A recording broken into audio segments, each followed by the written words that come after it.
membuktikan diri lagi. Kita akan langsung berbincang-bincang dengan The Giant, sang pemegang tahta tertinggi di MPL Indonesia Season 16. Kemenangan beruntun, inilah dia. Sambutlah tim Onyx.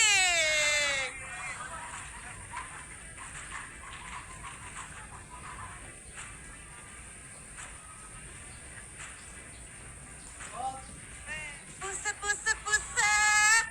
Udah lihat ininya, venue-nya. Itu venue kalian baru yang kalian dong yang punya loh, Lutfi. Gimana ngelihat venue MPL ada di tetangga di PIK 2? Kelihatannya sih bagus. Kelihatannya sih bagus. Ya. Tempat baru. Nah, tempat baru. Semangat baru kau, Bi. Benar. Tapi hari ini sebagai Upi selalu di sini sebagai jubir ya, jubir kemenangan Onyx.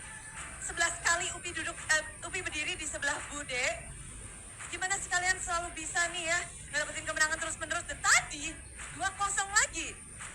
Ya, alhamdulillah kita masih masih win streak. Masih win streak. Ya.